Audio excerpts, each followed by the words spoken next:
the leadership changes that actually stick, they don't come from learning content alone. They come from shared, lived experience, immersive learning together. Welcome to Chain of Learning, where the links of leadership and learning unite.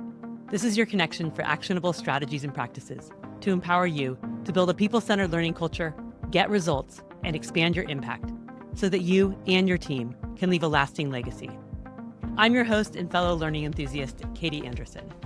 I'm sharing this episode between my regular release dates because it's been top of mind. I've just kicked off the pre-trip learning for my next Japan Leadership Experience cohort, and I've been talking with past participants about their experience. I wanted to share what I keep seeing when leaders learn together. So think about the leadership development investments that you've been part of, whether for yourself or the leaders you support. The retreats, the offsites, the conferences, how much of it has actually shifted and changed how you lead? Not just because what you know and what you learned, but how you show up, how you make decisions, how you build culture. And if you're honest, probably not as much as you hoped. And you're not alone. Now, I want to be clear. I am a big believer in the power of leadership retreats and offsites. I love supporting teams at their annual events. And I've seen firsthand how a well-designed session can create alignment, inspiration, and even impact. That work matters. But even the best offsites have a ceiling. Most typically, when you go to a learning or training, hopefully you are inspired and walk away with a few things to apply. But often when you return to the system you left, the same pressures, the same habits, it's hard to maintain the same level of energy. You've been personally transformed, but you're back in the old system. And that gap is real. So what enables a deeper shift? One where it's not just you pushing the boulder up the hill for the change you envision. Part of it comes from what you're learning from, not just going to a conference to hear about others' experiences, but going to the Gemba, the place where work actually happens, witnessing what good and great looks like in practice, not just reading about it or hearing a case study, but being there, seeing, feeling, experiencing what better looks and feels like. There is something irreplaceable about going to see, and there's something even bigger. And that has to do with the conditions around the learning. After nearly 30 years of working with leaders and 8 years of leading immersive experiences in Japan, I see 3 conditions that most leadership development is missing. First, the power of shared learning, experiencing something together rather than alone. Second, the power of the beginner's mindset, stepping completely outside of your day-to-day into an immersive and unfamiliar environment. And third, the power of connection, the deeper relationships that form when you learn alongside each other as a team in a meaningful way. I've had the privilege of seeing all 3 come together through my Japan leadership experiences. Executive teams, consultants with their clients, organizations sending multiple cohorts, and even the individuals who develop shared community with their cohort. They've all experienced this. And I want to share some of what they've learned today. But what I really want you to take away from today's episode is that these 3 conditions for learning are essential, no matter where or how you're developing leaders. So let's dive in. So we've all had that experience of coming back fired up and feeling like we're the only one who gets it. Individual learning is powerful.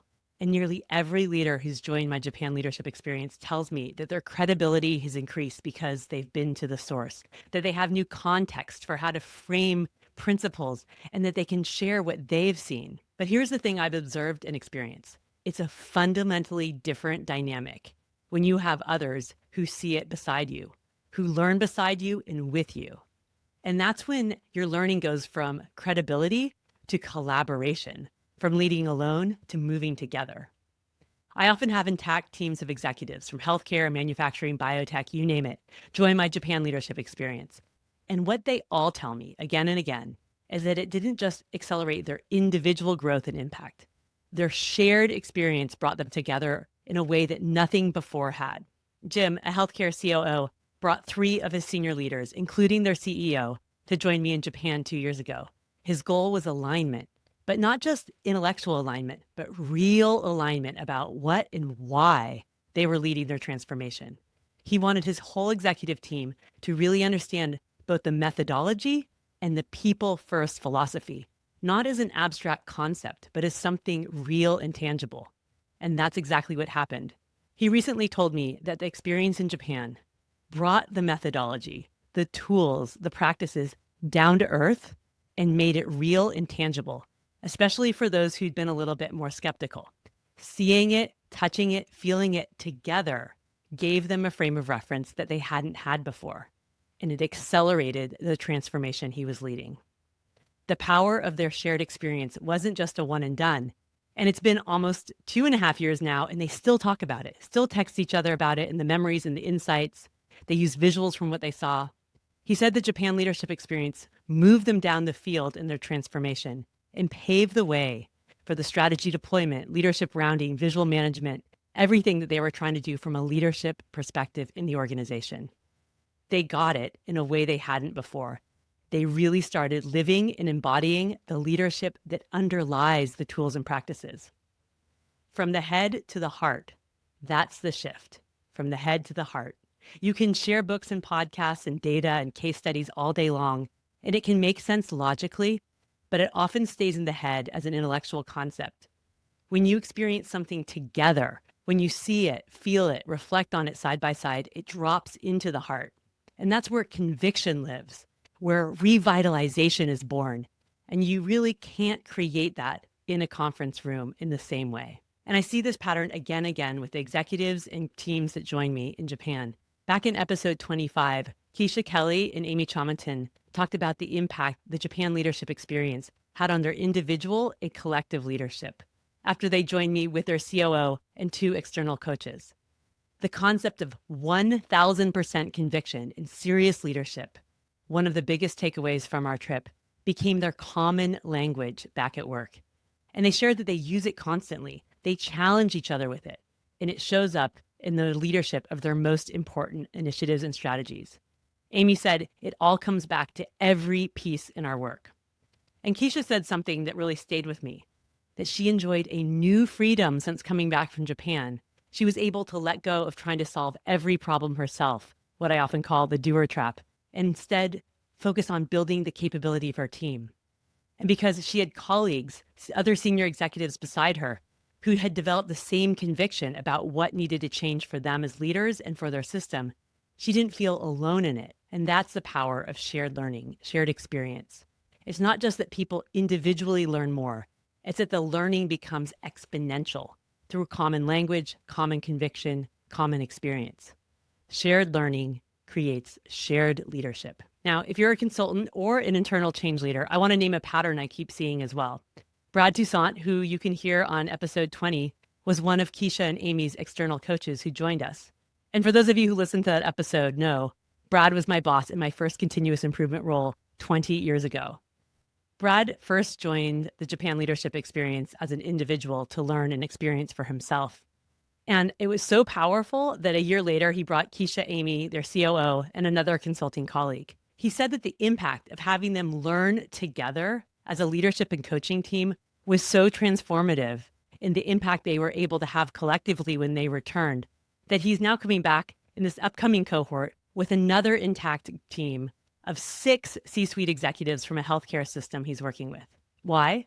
Because the experience not only gave him a deeper grasp of what it takes for leaders to get results and sustain excellence over time.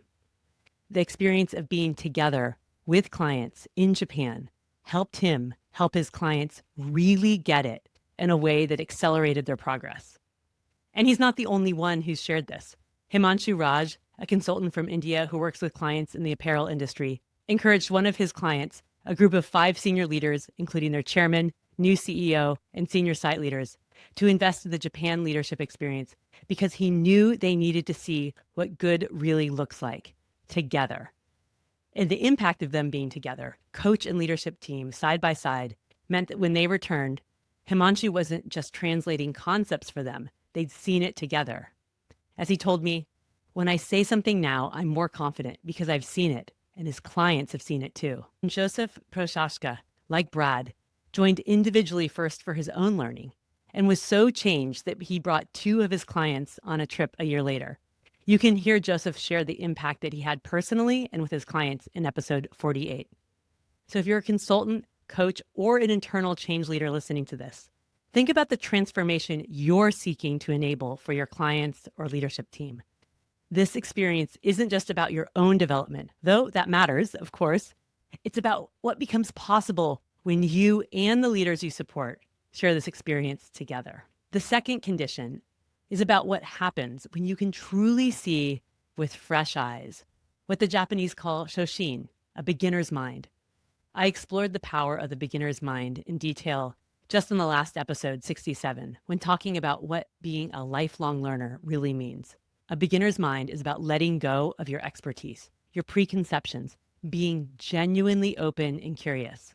And the most powerful way that I found to unlock the beginner's mindset is through immersive experiences. And not just any immersive experience, one that requires your full presence and is so far away from your daily routine that you can't easily slip into your usual doing. Think about it. How many times have you or leaders on your team left a retreat or a meeting to take a call, check email at break, and never come back? It's not that you don't care about the learning or the meeting. It's because the pull of the day-to-day is right there. But that can't happen when you're a world away with an intense and immersive and fun agenda. There's this sense of awe and wonder that opens you up being somewhere new. Everything is new. Every moment is available for learning. And when you're in that state together with your team, all open at the same time, all asking questions, all noticing things side by side, it doesn't just shift you individually, it shifts how you see and learn collectively as a team. You can read about one of the companies that's a cornerstone on my Japan leadership experience, and you hear me talk about them all the time on this podcast because I want to share those learnings and insights more broadly. A place where 360 employees generate nearly 4,000 improvement suggestions a year. Their whole company's purpose is happiness, and they mean it. Their founder is considered a sensei to Japanese business leaders, including at Toyota, because of their focus on long-term impact and people's happiness. But when you're standing in that factory in the beautiful gardens that surround their site, talking to the employees and senior leaders, seeing respect and joy and happiness on their faces, you get it differently. You feel it. It isn't just something you think, is that really possible? It is. It lands differently. Their focus on being over doing, which I talked about on episode 4, isn't just a philosophy anymore. You can see how it's embodied and lived by everyone at the company. John Summers, the chairman of the manufacturing company who came with Himanshu and his senior leaders, brought his leadership team because he knew they needed more than knowledge. They needed to see it. And he told me that by the second day, his team's eyes started to sparkle, and he knew mission accomplished. That sparkle, that's the beginner's mindset in action. It's revitalization. He told me, we have to go back to the basics and do this right. It starts with us as leaders. John said that experience together with his executive team is what got them there. John said it was a fantastic restart for their company. When you go with a learner's mindset and see companies where people-first leadership isn't just aspirational, it's where and how things work. It stops feeling impossible or intangible. You really start to understand and think that, wow, this can be done, this is real, this is possible, and I can help enable it in my organization. This is what Mr. Yoshino means when he says that the only secret to Toyota is its attitude towards learning. It's not about the tools, it's the attitude, the being, how you show up, and you can't fully grasp that from a book. Shared learning creates shared leadership. So the third condition, and to me, this is the most important, is the depth of connection that forms when you learn together. It's why I love each and every cohort that joins me. From the depth of relationship and camaraderie that develops across 18 global leaders in each group, I've made so many lasting friendships from each and every program. Over 150 leaders now have joined me, and I count so many of them as close friends and colleagues. And what's even more powerful are the bonds that I see develop with intact teams who come on each cohort, whether it's a pair, a trio, a group of 6 senior leaders. When people share a meaningful learning experience, especially one that takes them out of their comfort zone, something shifts in how they relate to each other. This goes way beyond your typical team building experiences. Now, I love a good team dinner, retreat, or offsite, but there is a big difference between bonding over an activity in building shared understanding through spending a full week together, learning, reflecting, sharing meals, and experiencing a new culture side by side. When you're grappling with new ideas together, reflecting on what you're seeing, having deep conversations over meals about what's challenged you, or singing karaoke in yukata, a traditional Japanese robe. Now note, what happens at karaoke stays at karaoke. The relationships that form are grounded in truly something deeper. You see people differently. The usual hierarchies can soften. People become more human to each other. John Summers experienced this with his leadership team. He described how the usual hierarchy of their roles and reporting structure broke down during the week. His leaders, who normally deferred to titles, started contributing as equals. And this maintained when they returned to work because of the bonds they developed. And Jim, the healthcare COO I mentioned earlier, told me that the experience bonded his team together like nothing else ever could. He said that golf trips are fun, but this was much different, much better in every way. They all got closer as a result, and that closeness carried back into how they worked together and what they were able to achieve in the organization together. So why does this matter for leadership? Because the work of transformation is relational. You need people beside you who can share your conviction, because one person pushing for change is effort, but a team moving together is aligned momentum. The connections that form during shared immersive learning aren't a side benefit. They're how the change sticks. When the pressure comes and old habits pull, it's those relationships that hold you accountable, support you, and keep the learning alive. Shared learning creates shared leadership. So everything I've talked about so far has been about intact teams and having shared immersive learning together. And that is incredibly powerful. But some organizations are going even further and thinking about how they're building cohorts and coalitions of leaders across their organization who have a shared understanding and shared experience. There are several organizations that I've been working with who are sending multiple cohorts of leaders over time to Japan with me, from different departments, different levels, different functions, people who might not work together day to day at all. And what's happening in their organization through this investment is culture building. Because when you invest in shared learning for a large cohort of your leaders, even across different time periods, you don't have just one aligned team.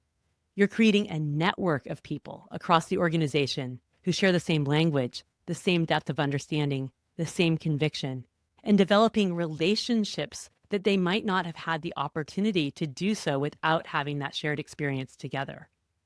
That network becomes infrastructure for transformation that embeds it into the culture. Penny Som, the continuous improvement leader at the Port of Seattle, who joined me on Chain of Learning back at episode 17, has arranged for over 30 of their organization's leaders to join me across 6 cohorts. Process improvement practitioners, middle managers, senior leaders, people from all different parts of their organization. And she personally joined one of my cohorts last year and told me that without the Japan leadership experience, their leaders had missing pieces in their understanding about what people-centered learning was all about. The Japan leadership experience has revitalized and ignited something new and fresh, not from books and tools, but from the people and the heart of it, and they're building that foundation in their culture. And there's a shared language and depth of connection across the organization that otherwise wouldn't have existed. And it's not just the Port of Seattle. The senior executive of a family-owned manufacturing company first came to Japan with me, along with 2 of his senior leaders 2 years ago.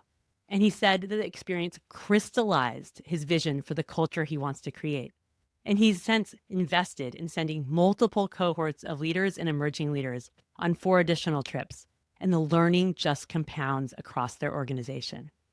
That's how shared experience becomes shared culture, through a network of leaders who've been through something together, a learning together, and who can carry that forward into everything they do. And this is really that chain of learning as they expand their learning within the organization. So as you're listening right now, think about your team, your clients, the leaders beside you. What would accelerate if you shared this experience together? I've come to understand that my purpose is connecting the hearts and minds of leaders around the world so that together we can make it a better place. And my Japan Leadership Experience programs are the fullest expression of that purpose, because it's not just about helping one leader grow. It's about creating the conditions that accelerate our shared mission, people-centered learning cultures where humans thrive and businesses create value. I've been leading these programs for 8 years now, and this started as a glimmer of a possibility when I first moved to Japan in 2015. Building relationships with Japanese businesses and leaders, learning alongside Toyota leader Isao Yoshino, who's the subject of my book, Learning to Lead, Leading to Learn, and who joins the program for the entire week, an exclusive bonus for just the people who join me. And I'm so grateful to be able to share that learning and these connections with now over 150 leaders from over 20 countries. If you're an executive or senior leader, the shared learning and relationships will move your organization in ways that no individual training or retreat or offsite can match. And if you're a consultant or change leader, think about how this can accelerate your impact with your clients or your leadership team. And if you're an individual, come. Your individual learning can make incredible impact. And you might just come back saying, I need to bring my team. That's happened more than once. So let's bring it back to where we started.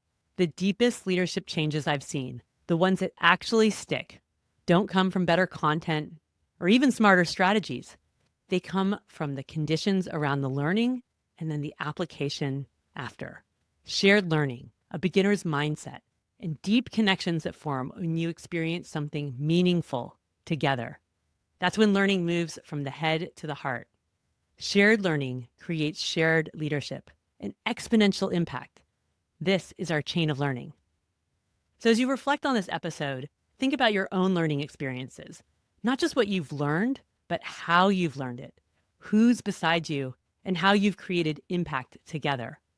What would be different if more of the people around you, your colleagues, your teams, your clients, shared that same depth of understanding? And more than that, if you deepen the connections and bonds between you? Because the work of transformation isn't something that any of us can do alone. If you want to explore what this could look like for you, visit kbjanderson.com/Japan trip and apply for the next Japan leadership experience for you, your team, or your clients. I'll put the link in the show notes, along with links to the episodes that I mentioned today of past participants who have shared their experiences and impact from joining the program. Some like Brad and Joseph, who not joined me once, but twice or more. And on the episode website, you'll find video clips from other leaders that I mentioned here, talking about the impact that the Japan leadership experience has had on them and their organization. If this episode resonated with you, please share it with a colleague or fellow change leader. And be sure to follow or subscribe so you never miss a future episode. Let's strengthen our chain of learning together. Thanks for being a link in my chain of learning today. I'll see you next time. Have a great day.